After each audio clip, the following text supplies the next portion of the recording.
Somewhere, right now, you are waiting. Waiting for someone to notice your effort. Waiting for the right opportunity to finally show up. Waiting for a mentor, a lucky break, a moment where everything suddenly clicks into place because someone else decided to hand it to you. I need to say something today that is going to feel harsh for about 10 seconds and then completely change the way you live for the rest of your life. Nobody is coming to save you. No one is going to fix your life for you. No one is going to hand you the discipline, the confidence, or the results you've been dreaming about. And once you fully accept that, not resent it, not fear it, but actually accept it, something extraordinary happens. You stop waiting. You start building. And for the first time, your future stops depending on someone else's permission. Over the next hour, we're going to dismantle the entire waiting mindset, piece by piece, using philosophy that has survived 2,000 years because it happens to be true. This isn't a cruel statement. It's the exact foundation of Stoic philosophy, and it's the reason Marcus Aurelius, Epictetus, and Seneca built lives of extraordinary strength in circumstances far harder than anything most of us will ever face. Epictetus wasn't born free. He was born a slave with no control over his body, his location, or his future. And yet he became one of the most respected philosophers in human history. Nobody saved Epictetus. He built an unshakable mind inside circumstances that offered him nothing, because he understood something almost nobody teaches today. Freedom was never about your circumstances. It was about what you did with your mind, regardless of your circumstances.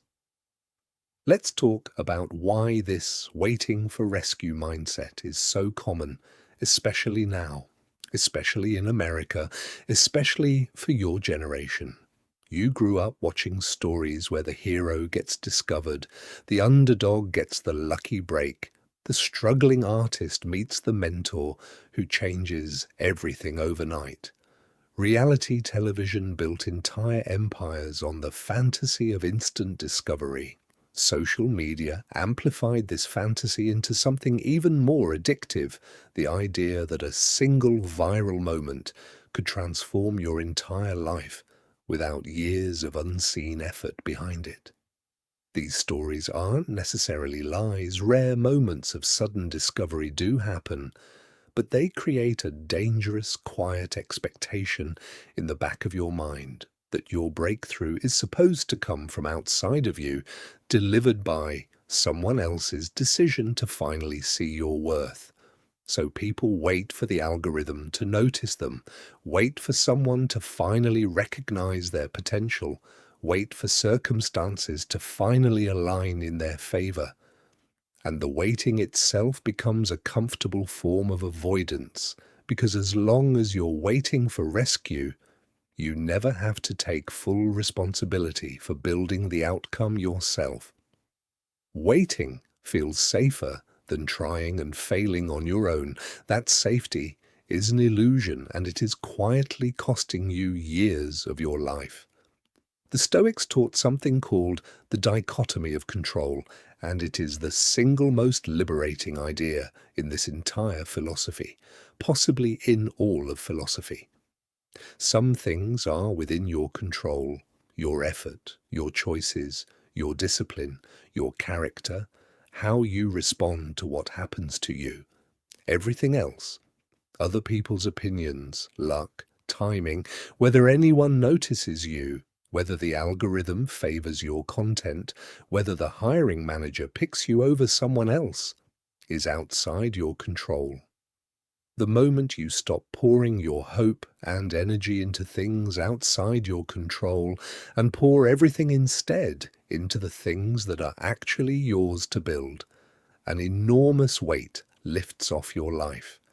You stop resenting people who got lucky.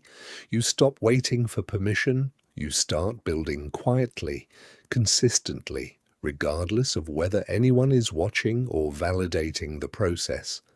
This single shift from focusing on outcomes you can't control to focusing on effort you can control is, according to the Stoics, the entire difference between a life of constant frustration and a life of genuine peace, even amid genuine hardship. Here's what makes this genuinely good news, not just a hard truth to swallow.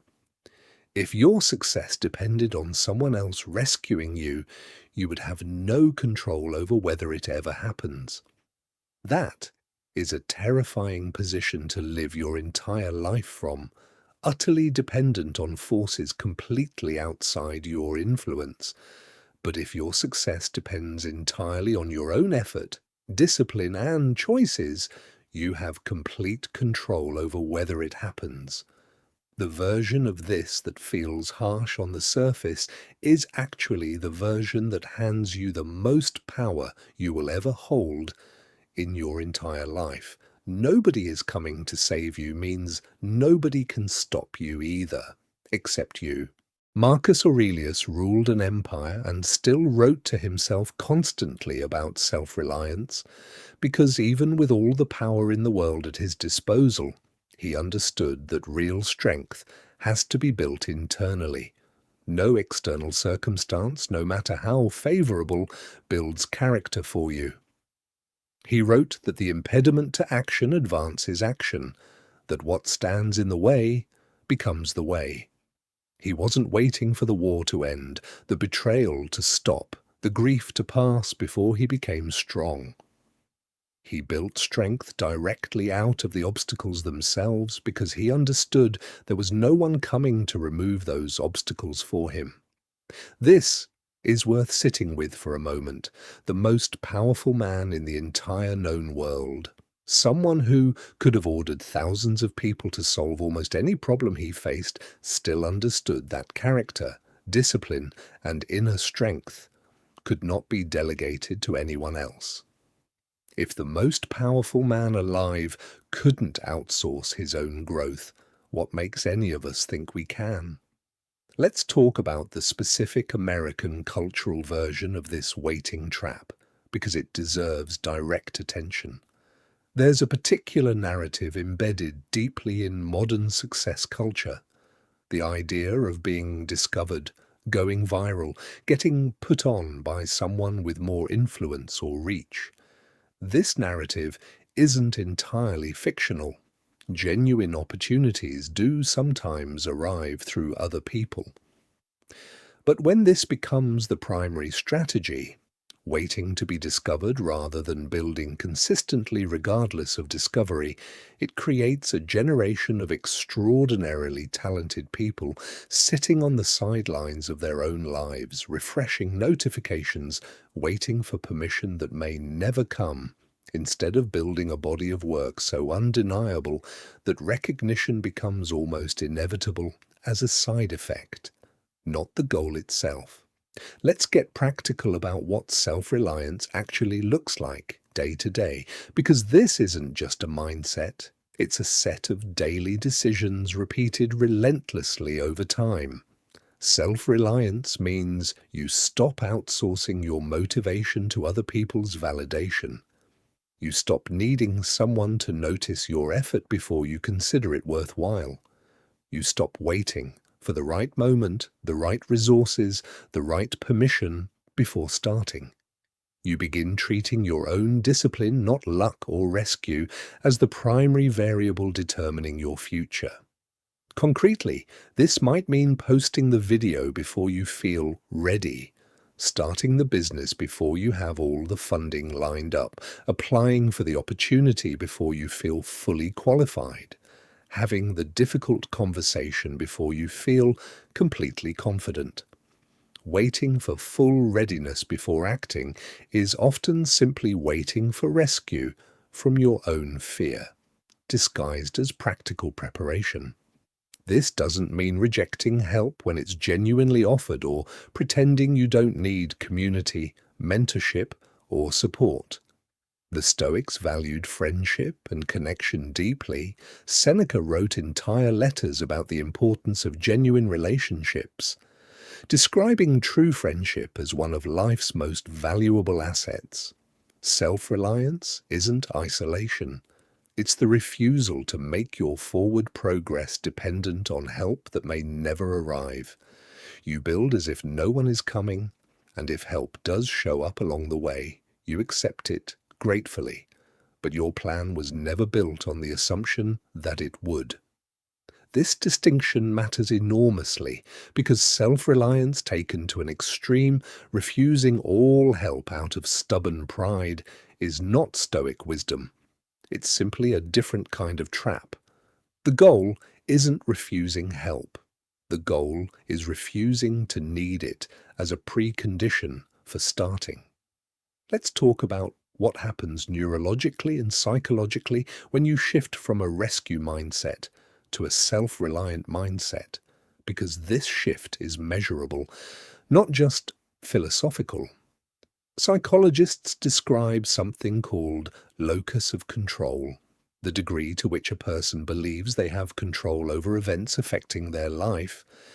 People with a strong internal locus of control, who believe their actions meaningfully determine their outcomes, consistently show higher resilience, lower rates of anxiety and depression, and significantly higher follow-through on long-term goals compared to people with an external locus of control who believe outcomes are primarily determined by luck, fate, or other people.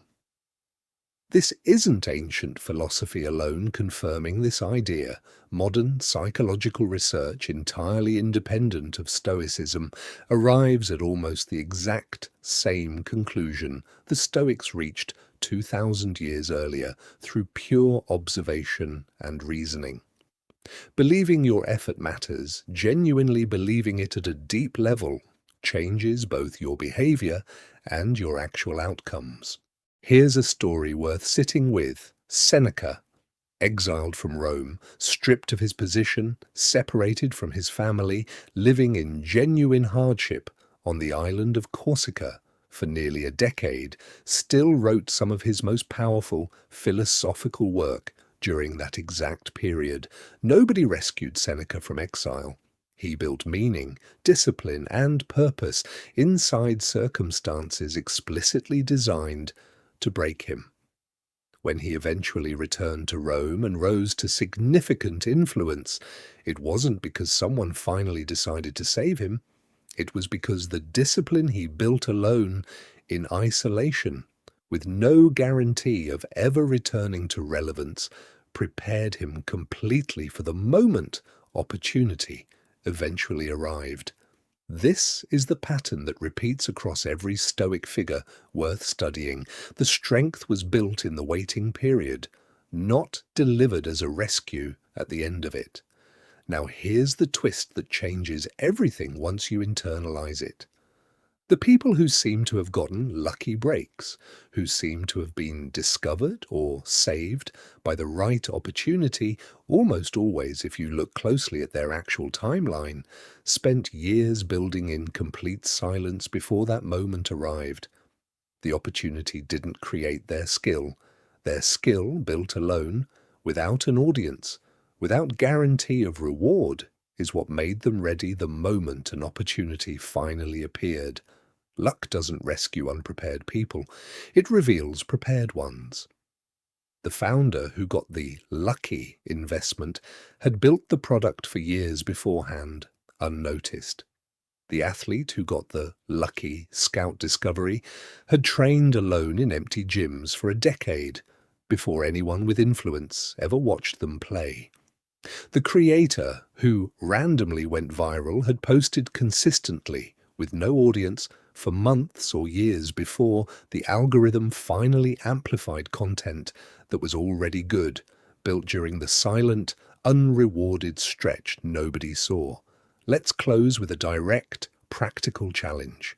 For the next 30 days, act as though absolutely no one is coming to help you. No mentor, no lucky break, no viral moment, no rescue of any kind. Build your discipline, your skill, your work entirely as if it depends on you alone, because functionally it always has. If help arrives during that period, wonderful, accept it.